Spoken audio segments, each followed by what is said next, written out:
Se você quer ir bem na redação do vestibular, arrasar nas questões de atualidades e ainda ter assunto para falar com as pessoas, assiste esse vídeo, você vai gostar.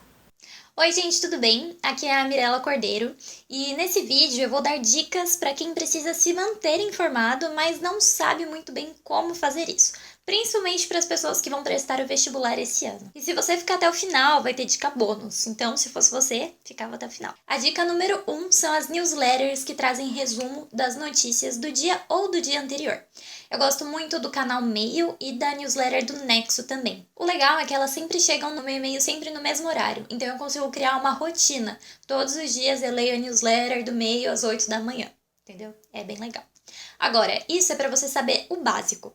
Vai adiantar lá no vestibular você saber que tal medida provisória foi cancelada, mas não saber o contexto, não saber por que foi revogada, quando que foi revogada, acho que não vai adiantar, né?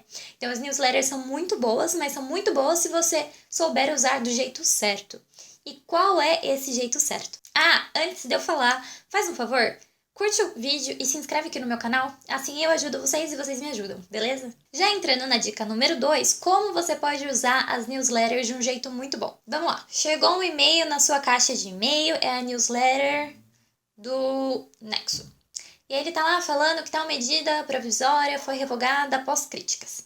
Ela vai te dar um link para você entrar na reportagem que explica todo o contexto de por que aquela medida provisória foi revogada, o que veio no lugar, quando que isso aconteceu. E se você percebe que tem um assunto que estão falando muito nas redes sociais, que tá aparecendo toda hora no portal de notícias, assim, numa manchete, toda hora, uma manchete grandona, sabe?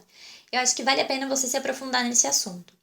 E tem alguns sites que eu gosto muito que, por exemplo, se eu não sei nada sobre um assunto, eu quero entender ele do começo ao fim, eu acesso esses sites para entender. A BBC Brasil é muito boa, o El País, o UOL e o Nexo também. Esses são alguns do que eu uso, mas assim, gente, para entender, vale tudo, desde que seja uma fonte confiável. Mas Mirella, eu canso de ler muito, o que eu faço? Nem só de escrita vive o jornalismo. O próprio Meio e o Nexo tem canais no YouTube em que eles comentam os assuntos e explicam também. A Band tem um canal muito legal no YouTube.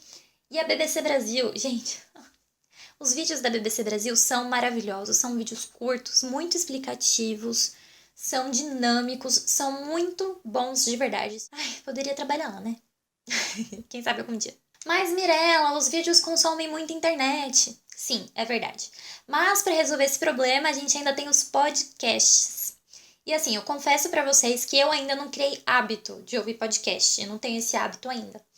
Mas, sempre que eu quero me aprofundar em algum assunto e eu não quero ler um texto gigante, eu vou lá e procuro um podcast. Como eu falei para vocês, eu ainda não tenho esse hábito, então eu não conheço muitos podcasts que dão notícias, que repercutem notícias. Mas dois que eu gosto muito são O Assunto, do G1, com a Renata Lopretti, é muito bom. E o Café da Manhã da Folha, sempre repercutem algumas notícias e são bem legais, eu acho que valem a pena conhecer. Agora, se você conhecer algum podcast muito legal que fala, Mirella, vale a pena escutar esse daqui? Comenta aqui embaixo que eu vou adorar conhecer. Fora essas 4 dicas, eu tenho mais 2 dicas bônus para vocês. A primeira é, vale a pena, assim, durante o dia, você não tá fazendo nada? Entra em um portal de notícias para você ver o que estão lá nas manchetes, para você ter uma ideia do que está acontecendo, pelo menos no Brasil, na sua cidade, no mundo. Alguns portais de notícias, o G1, eu gosto muito de acessar o G1 porque eles são muito rápidos. Dá para você acessar o UOL, dá para você acessar o R7, a CNN Brasil. E a última dica é, gente, por favor, tomem muito cuidado com o que vocês recebem no WhatsApp, com o que vocês veem no Facebook, no Twitter e etc. Porque se não tiver uma fonte confiável, você corre o risco de, na hora do vestibular, se confundir com o que você leu em uma fonte confiável, o que você leu em uma fonte não confiável e colocar uma informação incorreta. Tem notícias que são completamente mirabolantes, que você olha e fala, pelo amor de Deus, isso aqui é fake news, só pode ser. Mas tem informações que são muito bem feitas. E se você não tomar cuidado, você realmente pode acreditar que aquilo é verdade. Então, assim, tomem muito cuidado. Depois me contem se ajudou no vestibular de vocês. Com certeza, quando você tem mais repertório, quando você sabe o que está acontecendo na sociedade, fica muito mais fácil de você fazer links com o tema da redação. Você fala, nossa, aconteceu uma coisa que eu lembro que tem a ver com esse assunto. E você coloca, você demonstra repertório. E conhecimento de mundo, conhecimentos gerais, isso é ótimo para qualquer momento. Não só para o vestibular, mas depois para arrumar um emprego, para você dizer como que você se informa. Isso é muito importante, tá bom? Era só isso, um beijo e até o próximo vídeo. Tchau!